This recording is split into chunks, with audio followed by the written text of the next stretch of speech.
I appreciate different teachers, even our upper elementary teachers, as they're talking about a textbook, they're quoting the author of the textbook. So the teachers would say, Susan Wise Bauer says this because she's written that textbook, versus if you read the actual works, you can say Aristotle said, Livy said, Plato said. And so even using the textbook, it's really somebody else's commentary on the great work, rather than, yes, you can take this great work yourself and read it and learn from it. Yeah, writing a textbook, it's unavoidable to have bias in the textbook, and so there's wonderful textbooks out there, but there's also, anytime anyone sits down to write something, they come with their own life experience, and so they're going to take certain things and maybe twist them under a certain light, purposeful or not, that isn't actually in the original text. And so getting to read the books themselves, it was often surprising how accessible they were. I remember starting to read this year Herodotus and Thucydides, and I was a bit nervous about that. And just opening up, and it just felt like you were reading Herodotus, especially, you're just reading a story. And it's fun to see how Herodotus, his mind worked, because he'll start talking about this Egyptian war, and then he starts talking about Egyptian customs and traditions, and he goes back like 2,000 years in the Egyptian dynasty.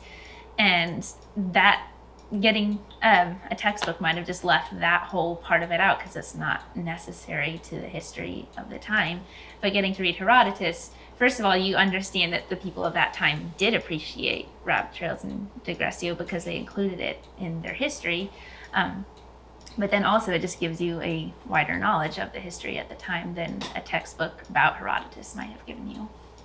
Well, and I remember you talking about how we didn't, as a co-op, we didn't start with the Greeks, and any student who's coming into a cycle won't necessarily start with the Greeks. And so as they were reading Kant or the more moderns, those people would quote Aristotle or quote Plato, but these guys hadn't read those yet. And so when they're finally actually getting to read Aristotle and Plato, feeling the same way, well, Aristotle is easier to understand than Kant's understanding of Aristotle or Plato or whomever it was. Well, just realizing how foundational Aristotle and Plato and those philosophers are to the rest of Western thought. I can't remember if it was Aristotle or Plato, that all philosophy is a footnote to them, which is, there's some ways probably that doesn't hold true, but for the most part it really is.